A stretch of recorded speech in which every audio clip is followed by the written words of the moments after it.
মুহররম মাস হিজরি বর্ষের প্রথম মাস। এ মাসের সবচেয়ে বড় তাৎপর্যের বিষয় হলো এটা সম্মানিত 4 মাসের একটা। সম্মানিত মাস কয়টা ভাই? 4টা। কি কি? জিলকদ, জিলহজ, মুহররম, এই 3টা হলো ধারাবাহিক। জিলকদ, জিলহজ এবং মুহররম বছরের 11তম, 12তম আর প্রথম, এই 3টা মাস। আর চতুর্থ মাসটা হলো রজব ও মুদার, আল্লাযী বাইনা জুমাদা ওয়া শাবান, জুমাদাস সানি এবং শাবানের মধ্যবর্তী রজব মাস।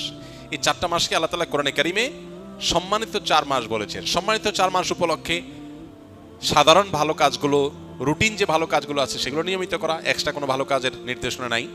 আর গুনাহ থেকে বেশিরভাগ বেঁচে থাকতে হবে, কারণ আল্লাহ বলেছেন যালিকা দ্বীনুল কাইয়্যিম ফালা তাজলিমু ফীহিন্না আনফুসাকুম। সম্মানিত মাসগুলোতে তোমরা নিজেদের প্রতি অবিচার করবা না, অর্থাৎ পাপাচার করবা না। অন্য সময় তো পাপাচার করা যাবেই না, এই মাসে বিশেষভাবে পাপাচার থেকে বেঁচে থাকার চেষ্টা করতে হবে। এখন এই যে জিলহজ যাচ্ছে, মুহররম আসছে, দুইটাই কিন্তু সম্মানিত মাস। এই সম্মানিত মাস উপলক্ষে আমার রুটিনে কোনো পরিবর্তন হয়েছে কিনা? রুটিনে পরিবর্তন দূরে থাকুক, আপনি একবারও মনে করেছেন কিনা একটা সম্মানিত মাস আমি অতিক্রম করছি? এটা আপনার মাথায় একবারও আসছে কিনা? যদি না আসে তাহলে আপনি আল্লাহর দেয়া সম্মানিত মাসের সম্মান দিলেন না। এই জন্য আমাদের অন্তত এই ধারণাটা মাঝে মধ্যে জেগে উঠতে হবে মনের মধ্যে যে আমরা সম্মানিত মাস ক্রস করছি, অতিক্রম করছি। তাহলে মুহররম মাস সম্মানিত মাসের ভিতরে সবচেয়ে সম্মানিত মাস। নবী করিম সাল্লাল্লাহু আলাইহি ওয়াসাল্লাম এই মাসের একটা বিশেষ করণীয় স্থির করেছেন, সেটা হলো বেশি বেশি নফল রোজা রাখা। মুহররম মাসে বেশি বেশি রোজা রাখা। তিনি বলেছেন আফদালুস সিয়ামি বা'দা রমাদান শাহরুল্লাহিল মুহাররম। সহিহ মুসলিমের হাদিস যে রমজানের পর আল্লাহর কাছে সবচেয়ে উত্তম রোজা হলো আল্লাহর মাস মুহররম মাসের রোজা। এই জন্য এই মাসে বেশি বেশি আমরা নফল রোজা রাখবো ইনশাআল্লাহ।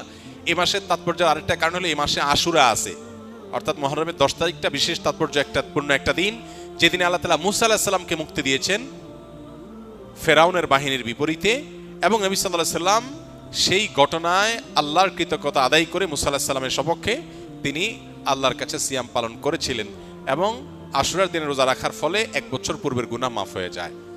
এবং আশুরার সাথে আরো একদিনে রোজা রাখে 9 অথবা 11 মুহররম, 10 তারিখে তো বটেই, তার সাথে 9 তারিখ অথবা 11 তারিখ প্লাস করে 2টা রোজা রাখা হলো সুন্নাহ।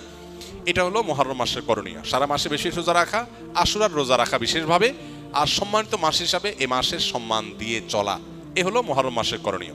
এর বাইরে মুহররম মাসকে ঘিরে আমাদের দেশে তাজিয়া মিছিল, শোক মিছিল সহ নানাবিধ কার্যক্রম আমাদের চোখে পড়ে। এগুলোর সাথে কোরআন বা সুন্নাহর কোনো সম্পর্ক নেই, এগুলো মন গড়া এবং বেদাত।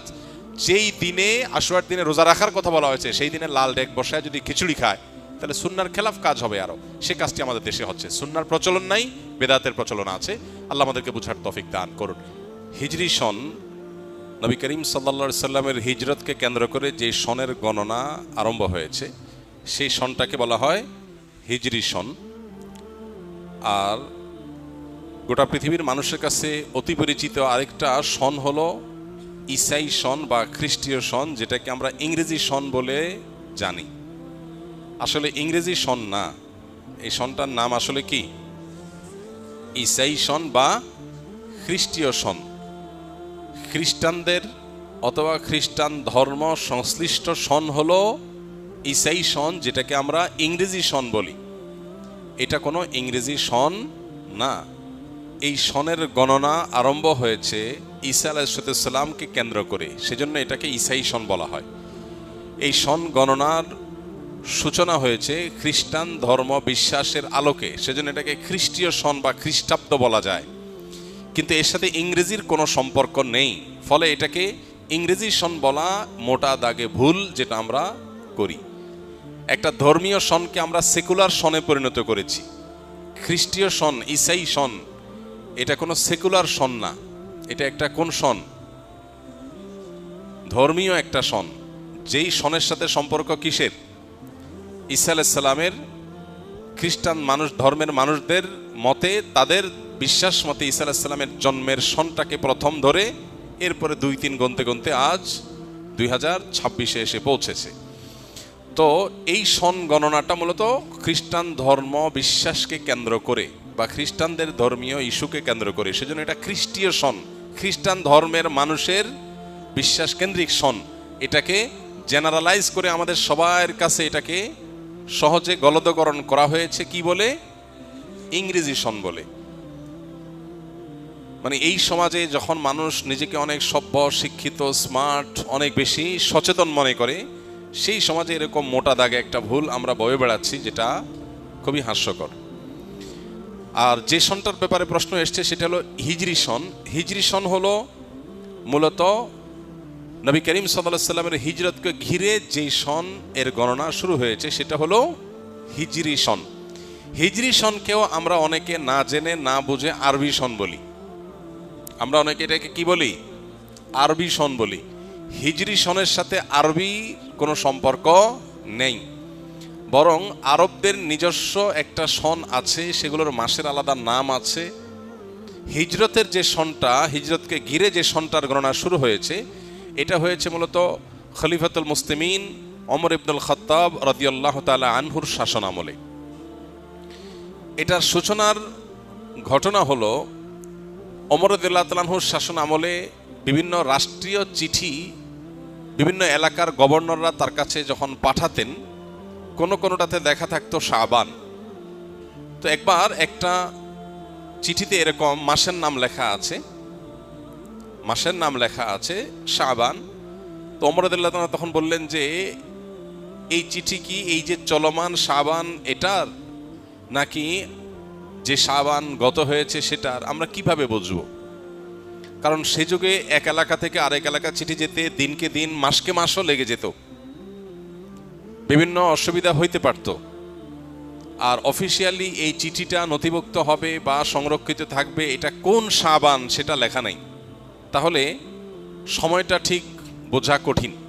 তখন ওমর রাদিয়াল্লাহু তাআলা আনহু সাহাবায়ে কেরামের সাথে পরামর্শ করলেন যে একটা সনের প্রবর্তন যদি আমরা না করি, তাহলে সেক্ষেত্রে শুধু মাসের নাম দিয়ে যে কোনো চিঠি পত্র বা এ জাতীয় কাগজ ইত্যাদি এগুলোকে সঠিক সময়কে সংরক্ষণ করা কঠিন।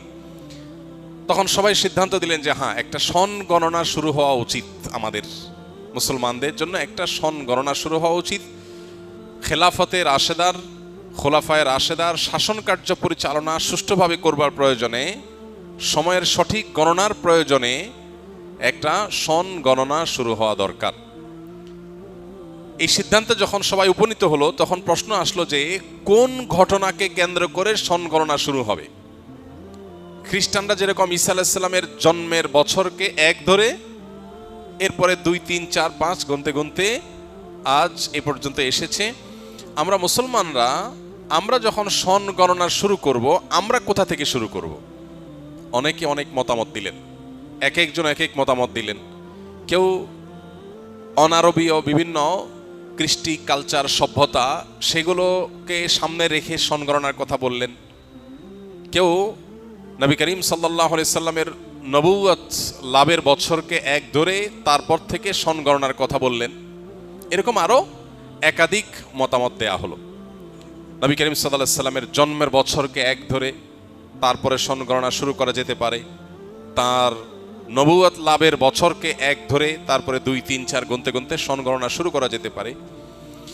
অনেকগুলো মতামতের মধ্যে খলিফাতুল মুসলিমিন ওমর ইবনুল খাত্তাব রাদিয়াল্লাহু তাআলা আনহু তিনি নবী সাল্লাল্লাহু আলাইহি সাল্লামের হিজরতের বছরকে, মক্কা থেকে হিজরত করে মদিনায় আসার বছরকে এক ধরে সন গণনার এই মতটাকে তিনি পছন্দ করলেন এবং এটার পরে সাহাবায়ে কেরাম সিদ্ধান্ত নিলেন যে হ্যাঁ, আমরা হিজরতের সন থেকে সন গণনা শুরু করব। সেই থেকে শুরু হয়েছে হিজরি সন। বাংলা সন যেটা প্রচলিত আছে এটাও হিজরি সনের আরেকটা ভার্সন। এটার ইতিহাস আমরা নিশ্চয়ই অনেকে জেনে থাকবো যে সম্রাট আকবরের শাসন আমলে যখন খাজনা তোলা হতো, তখন চান্দ্রবর্ষের আলোকে খাজনা তুলতে গিয়ে কিছু জটিলতা তৈরি হলো। তখন শুধুমাত্র হিজরি সনটাকেই কনভার্ট করে সেটাকে সৌরবর্ষে রূপান্তর করে সন গণনা শুরু হলো।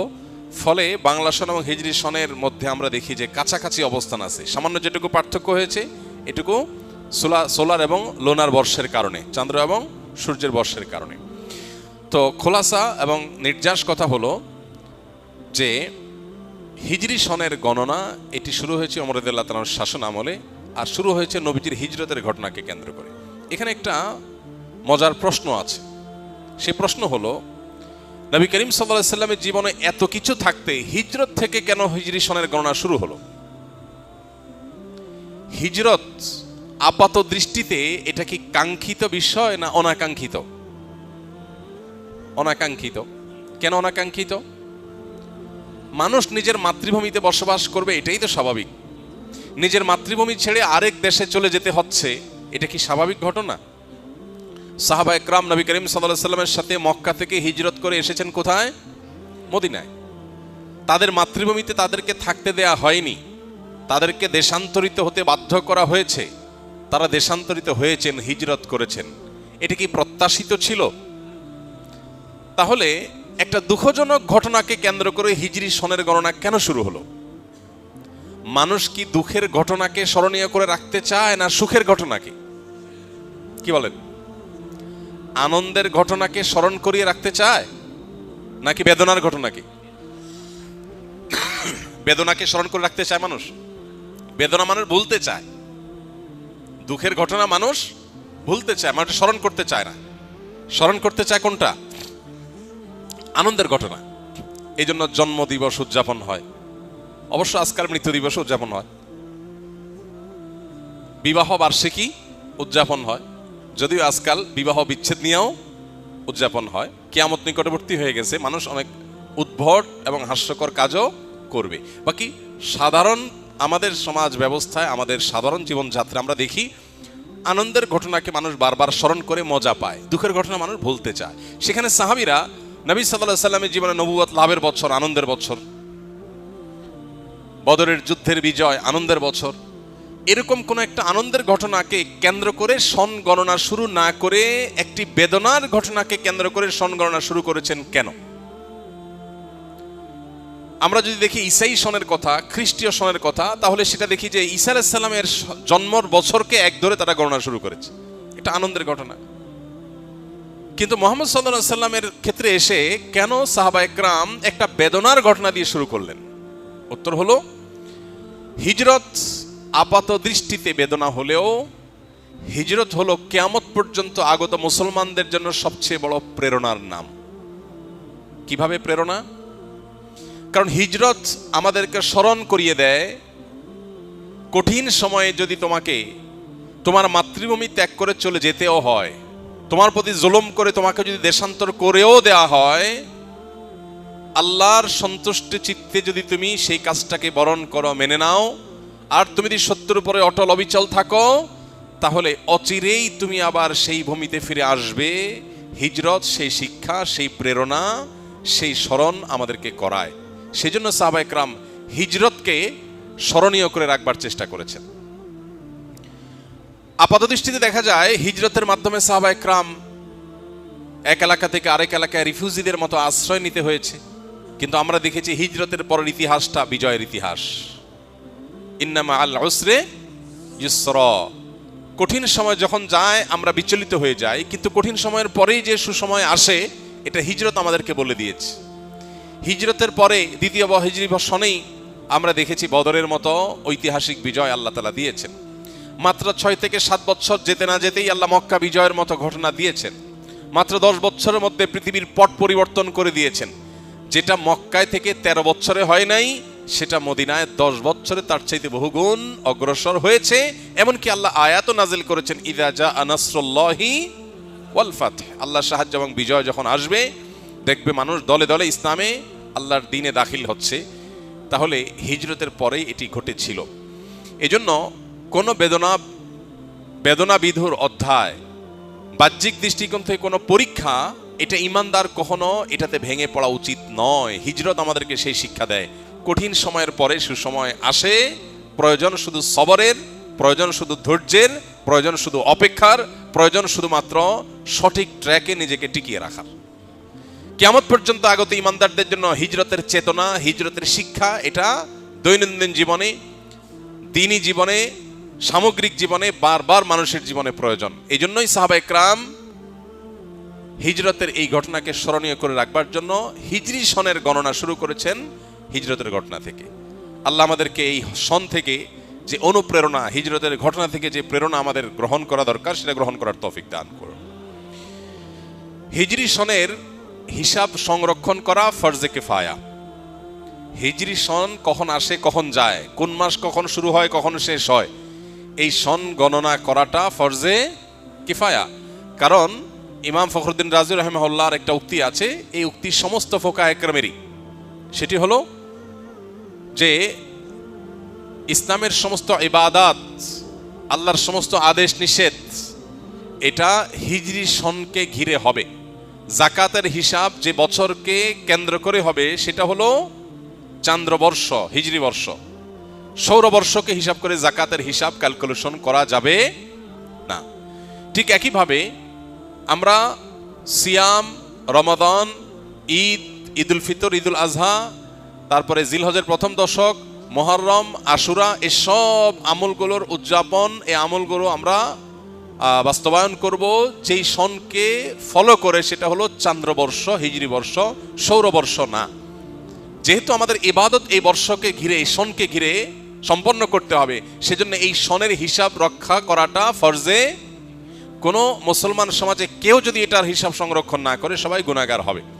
তো এই জন্য শুধুমাত্র জাতীয় চাঁদ দেখা কমিটির উপরে ন্যস্ত না করে আমাদের কর্তব্য দ্বীনি প্রতিষ্ঠানগুলো থেকে মুসলমান হিসাবে আমরা অন্তত হিজরি সনের হিসাবটা রাখবো ইনশাআল্লাহ। এখন কোন মাস চলছে জানো? জিলহজ। আজকে কয় তারিখ কেউ কি জানি? ইনফ্যাক্ট আমি নিজেও জানি না। আজকে কয় তারিখ ভাই? 25। হ্যাঁ, শেষের দিকে আমরা আছি এটুকু জানি, কিন্তু এক্সাক্ট তারিখটা আমরা জানি না।